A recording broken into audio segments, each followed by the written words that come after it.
Donc c'est pas rien, et voilà, face à lui ce champion olympique en titre. Ça peut être très très accroché. 1m81 pour le Hongkongais.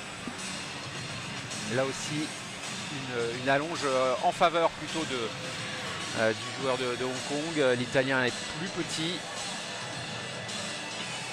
Je sais pas sa taille d'ailleurs, mais on va le voir à l'image.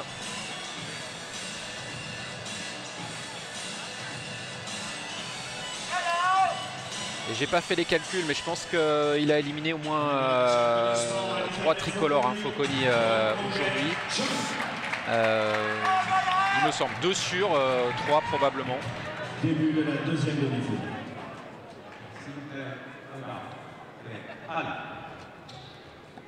Allez, c'est parti pour cette deuxième demi-finale. Allez, l'attaque du Hongkongais Chung là, ça touche direct. Je pense qu'il est plus grand qu'un mètre 80. Faudra qu'on regarde, mais ouais, il est. On ira mesurer après, dès qu'il a fini son match. Parce que je me suis retrouvé en chambre d'appel à côté de lui. Je fais 1m86 et je me suis senti petit. Ah oui, donc le chiffre est pas bon. Et bien sûr dans le monde des coachs, justement, Grégory Koenig, qui est là pour prodiguer des conseils. Ça touche direct, c'est ça spécial ça. À Chung Kae-long, l'attaque directe à l'épaule.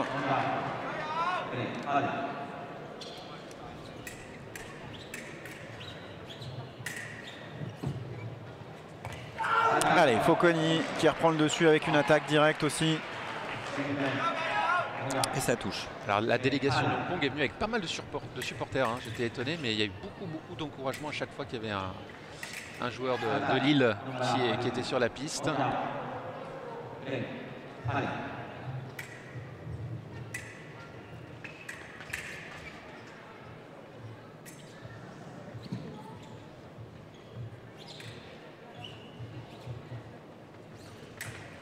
Dommage cette riposte là de Chung Kae-long, non valable dans le bras.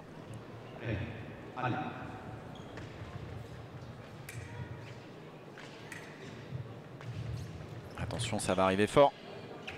Ah, ça se rate et ça touche au final. Quand même. Il touche au final, mais c'est vrai qu'il n'est pas passé loin de la sanction, hein, Chung, parce qu'au début ça ne touche pas. Allez, on le voit au ralenti, il arrive à ajuster là dans le dos de l'Italien. Et vous voyez une utilisation plus forte de la piste, hein, de la part de ces deux tireurs. Il y a plus de déplacement, plus de mouvement. Bien contré, Focconi qui casse la distance pour empêcher Chung Kae-long de toucher sur une cible extérieure. Il allume seul, Focconi, parfait. Allez, sur la préparation, marche un petit peu grande de Focconi qui se découvre, et la Chung Kae-long qui fait justement, qui utilise bien sa taille pour surgir et surprendre l'Italien.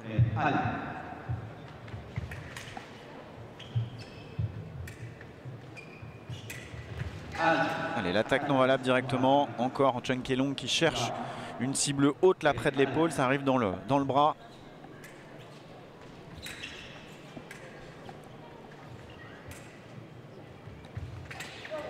Il se rate. Ouais. C'est vrai qu'il sait casser à la distance, hein, l'Italien. Il est très fort au corps à corps. Ouais. Il arrive. Et Chung Kae-long qui est plus grand, c'est un avantage de raccourcir cette distance. Ouais, c'est beau ça. Une nouvelle fois, hein, cette action qu'il réussit parfaitement, Chung, et il touche à l'épaule. Direct en coup droit à l'épaule.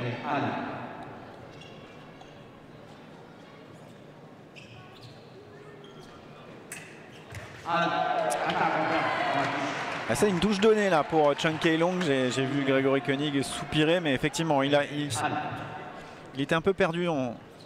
Pas de décision là de la part du tireur. Et face à Focconi, ça pardonne pas. Attention, Focconi.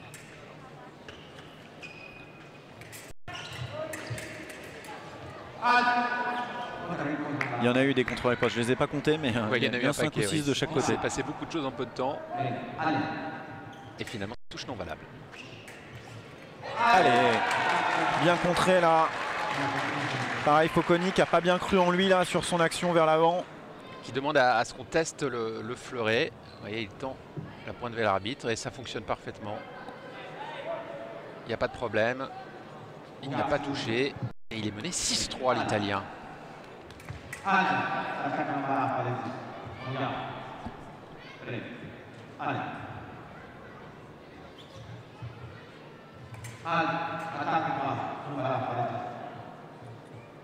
Oui.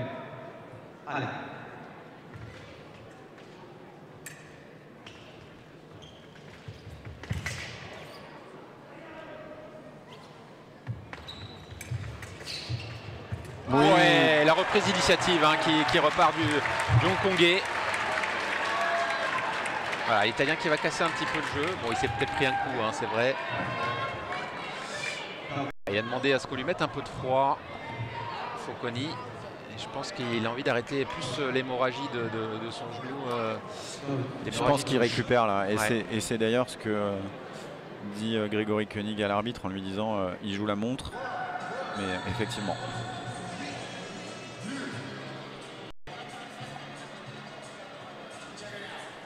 On est déjà à 7-3 alors qu'il reste un peu plus d'une minute à disputer dans ce premier tiers-temps. Alors voilà, le médecin qui est autorisé à venir sur la piste.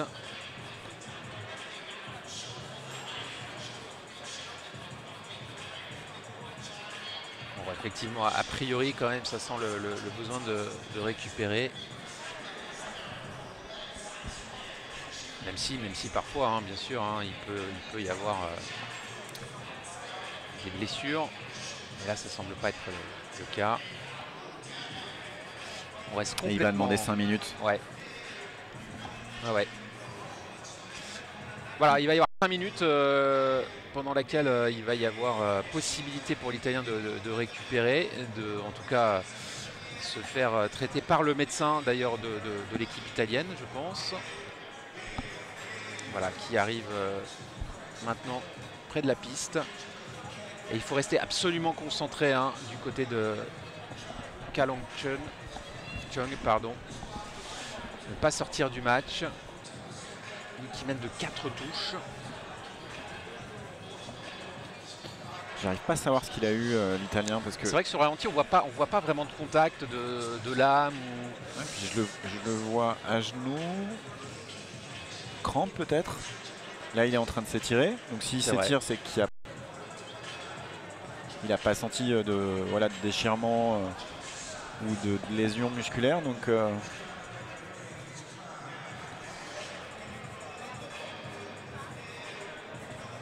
et le joueur de Hong Kong, lui qui s'assoit, il se commande une pizza, il va regarder un petit film. Alors 5 minutes, ça peut paraître peu, mais c'est long hein, quand même, hein, quand ça interrompt un match comme ça. Voilà, Focconi qui va profiter de ces 5 minutes. Il peut très bien, évidemment, écourter cette attente s'il s'estime prêt à revenir sur la piste.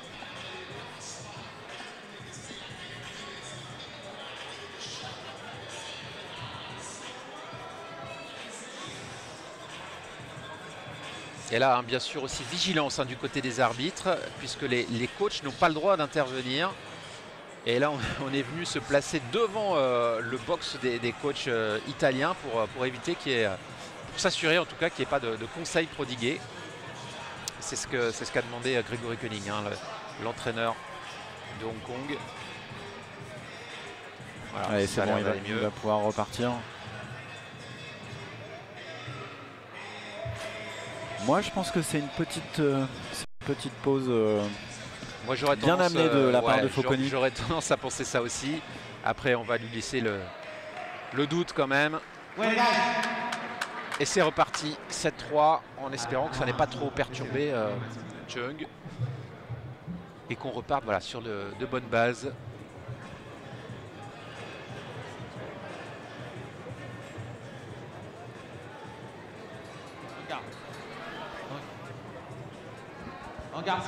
Allez, toujours 4 touches d'avance pour le Hongkongais.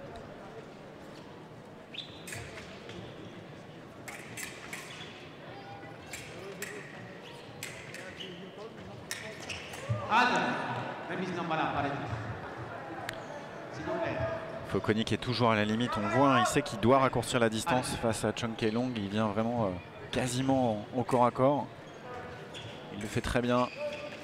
Et là, il n'évite pas la riposte Foconi parce que Cheung Kei-Long, il ajuste bien.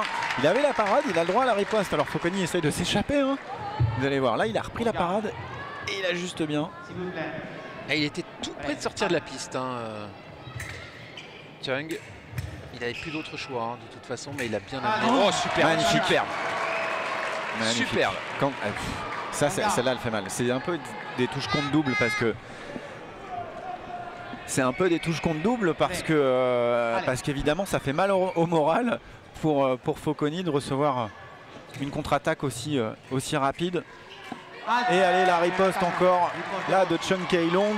Vous voyez, les 5 minutes de pause finalement n'ont pas du tout perturbé le champion olympique. Il a du mental, hein, le champion olympique.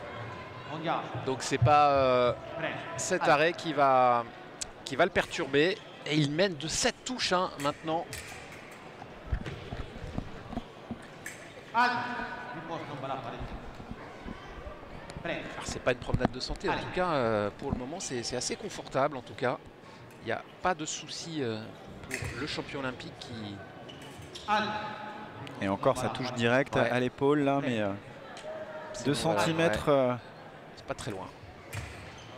Foconi il pousse pas autant non plus. Hein. Oh là là, magnifique. Magnifique. Il a changé de cible parce que juste avant il va à l'épaule justement et là il fait feinte à l'épaule pour revenir à l'intérieur en surface ventrale en coup lancé. Super bien alterné. Allez, ça a failli toucher dans le dos.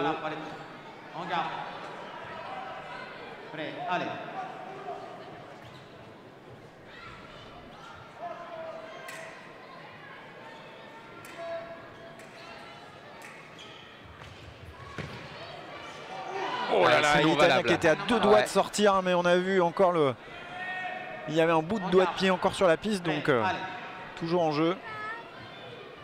Alors c'est vrai que c'est pas évident hein, de se situer. Heureusement vous avez cette zone bleutée qui vous permet à l'escrimeur de savoir exactement où il est, mais on en voit hein, de temps en temps, même sur du très haut niveau, des gens sortir de la piste involontairement et se prendre une touche. Alors là, confortable avance hein, pour le champion olympique. Pour l'instant, pas de souci. Hein. Je vois pas Foconi revenir, sauf qu'il faut vraiment qu'il change tactiquement là, de rythme. Peut-être tirer plus proche de Cheung Kei-Long. Lui laisser moins d'espace. On voit que quand Cheung Kei-Long a de l'espace, a de la distance, il développe ses attaques. Ça arrive vite, de loin, c'est puissant. Donc peut-être pour Foconi, essayer de mettre une forme de pression en se rapprochant. Réduire la distance entre les deux tireurs au maximum. De toute façon, Foconi là il n'a rien à perdre, donc il va falloir créer un peu de rupture. La remontée à 8 touches, c'est difficile, c'est pas impossible hein, bien sûr, on l'a déjà vu, mais c'est compliqué surtout face à un tel escrimeur. Allez, c'est reparti pour 3 dernières minutes, on n'ira probablement pas jusqu'au terme du temps. Mais voilà, il faut prendre des risques du côté de Foconi. Effectivement, changer quelque chose. On va arrêter la lumière façon boîte de nuit. Et c'est reparti. Alors l'attaque de Cheung Kei-Long qui touche. Il n'est pas spécialement prêt, Foconi, je trouve, au préalé de l'arbitre. Et il a demandé à ce que l'arbitre visionne le ralenti.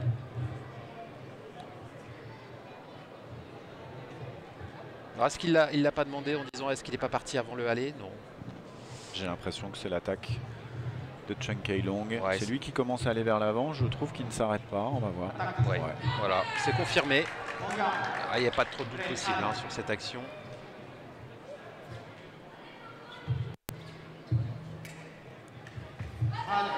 Ça touche une nouvelle fois juste à côté de la zone valable, en tout cas sur l'épaule.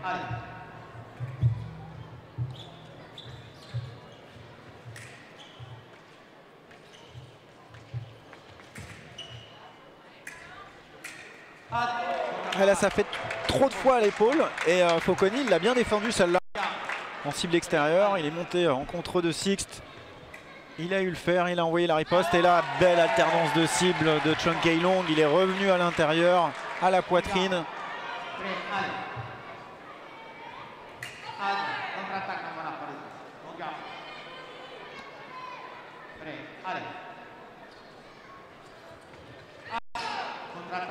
Et la contre-attaque qui est non valable.